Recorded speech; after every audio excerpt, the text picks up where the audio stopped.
Eclipsa, Queen of Darkness, easily the most mysterious character in Star vs. the Forces of Evil as of this time. She is not who she says or seems to be, and we will be exploring a theory about who exactly Eclipsa is, what her motivations are, and what she is going to do next in Star vs. the Forces of Evil. Also, today is the solar eclipse in the United States, so why not bring this out? I hope you guys enjoy. Let's get straight to it with the tapestry. Oh. Eclipsa, Queen of Muni, to a Mumin king was wed, but took a monster for her love, and away from Muni fled. Ooh, bad girl. There are two things I find really interesting with the tapestry. Eclipsa is called the Queen of Darkness. We'll go with that first. So, we all know that Eclipsa was crystallized by Romulus, or was ordered to be crystallized by Romulus, but we do not know as to why that is. When I hear the words Queen of Darkness, it makes me think Eclipsa is really more than what she looks to be. She must have done something that would have set off the Munian people, or something that could have caused harm to the whole people around her. We don't know for sure, and that's something we'll find out, but those are my thoughts on that. Secondly, she left with a monster, the one she married, and she fled from Muni. Now, as we all know, the Mumins never got along with the monsters. They're actually at each other's throats. So apparently, if Eclipsa married a monster, that would be impossible to the Mumins to see that monster love, as they say. Star is nowhere near your skill level at her age. She's far beyond it. In fact, I haven't seen anything like this since Queen Eclipsa. Monster love.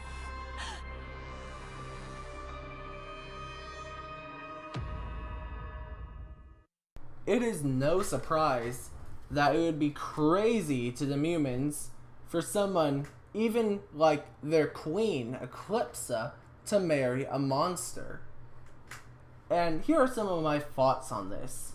Eclipsa, in one clip, she has mentioned that she also has lost her parents. I don't know if this could be a truth or not, but let's say theoretically, if it did happen, if Eclipsa was around Moon's age and lost her parents, then theoretically, let's say the killer was a Mumin, and Eclipsa might have had the view that Mumins were bad, or they weren't as what she thought them to be. And maybe that allowed her to come to the sense that maybe she could try to get along with the monsters. I don't know, it's just crazy thinking, but you never know. Eclipsa is really different from all the others. And not only that, she has some pretty crazy spells too, like the all-seeing eye spying spell. What would a normal person need that for? I don't think a normal person would need that for.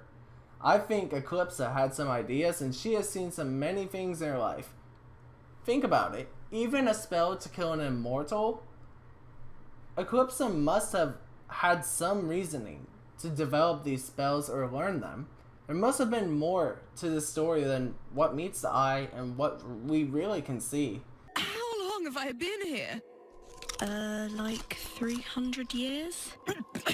300 years. What could have Eclipsa done, especially as a queen, to where they had to freeze her in a crystal and keep her there for 300 years? It's just like, what insane thing could she have possibly done that we, the viewers, do not even know yet? Honestly, I have to say it has to do something with her monster love, and maybe she worked with the monsters together. I do not know, but that's crazy to the Mumins, and that's just a thought I have.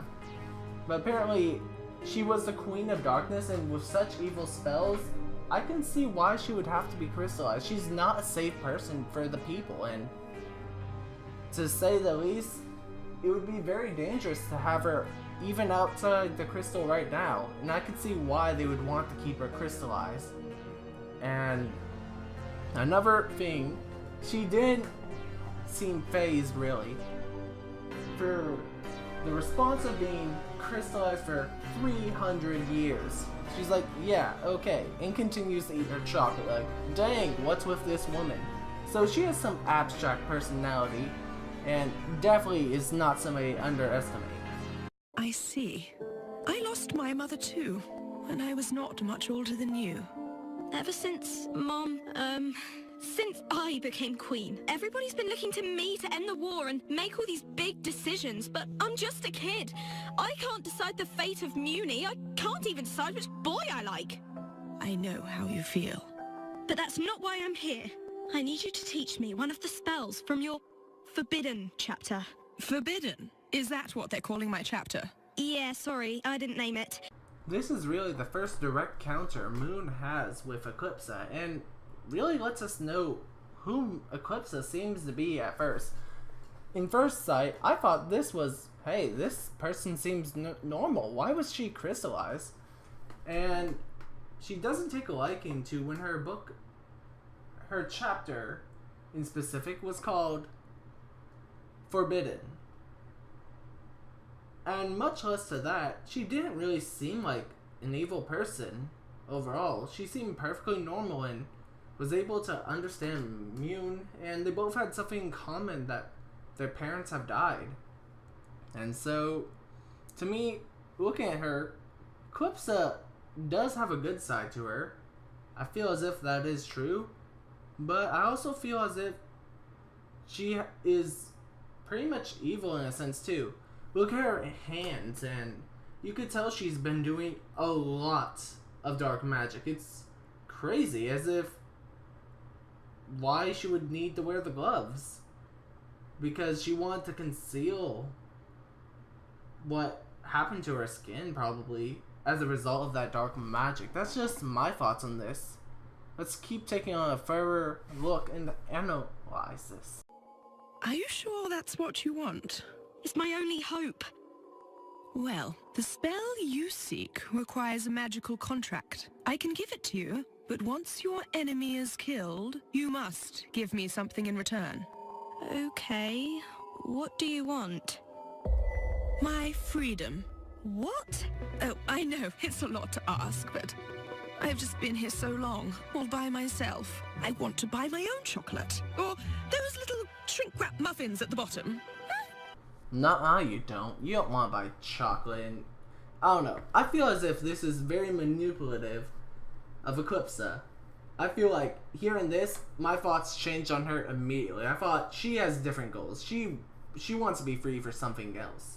I feel as if Eclipsa, what her real goal is immediately upon being free, is to find the monster she wed first. I think that's her first goal.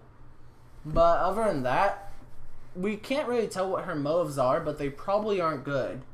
Considering the fact that she even was crystallized, that kind of gives me a sense that maybe something's going on here that we, the viewers, don't even know. But, as said, Eclipsa, she seems very manipulative, and Moon totally falls for it. They have to make a contract for a certain spell, and I don't know if you actually necessarily have to, but in order for Eclipsa to become free, I think that's what Eclipsa really wanted to do. And honestly, I could see why it's important for her, because she's been stuck in there and she needs to get out to complete whatever method or goal she has. And without Moon being there, there's no way she can. So Eclipsa, I wouldn't take my eyes off her for a moment if I were you, because she said her freedom will be gained once the enemy is destroyed. So that would refer to Moon's enemy, Toffee, otherwise known as the Lizard. And knowing at the end of the Battle of Muni, the crystal cracked when Toffee was destroyed, but it did not fracture completely. Which means, is Toffee really gone? I do not know, but my thoughts are there's more to this that we have to see, and we'll have to wait for it. But these are Rombulus's crystals. I can't free you. A contract between two queens is stronger than any crystal. Now, do you want to learn the spell?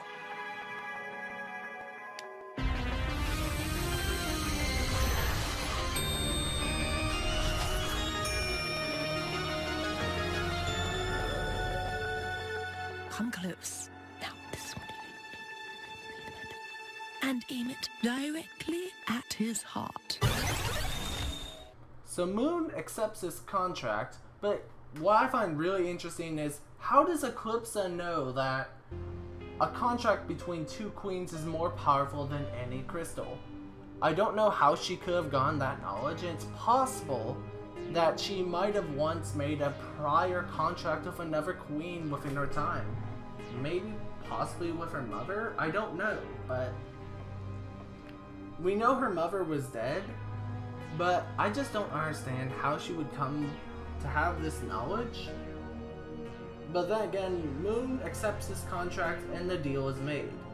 And as we do find out later in the Battle of Muni, the contract is pretty much true. It is more powerful than even Romblus's crystals, and I'm really curious to see where this heads on now. Thank you guys for listening to my thoughts and theories on Eclipsa. I know it was long and hard, but these are what I think, and I am really curious to see what happens in the future with Eclipsa between Star, Marco, and all of them. I know she has other motivations than chocolate, and it's something to keep in mind when you're watching the rest of Season 3 as it comes out in November. I was out.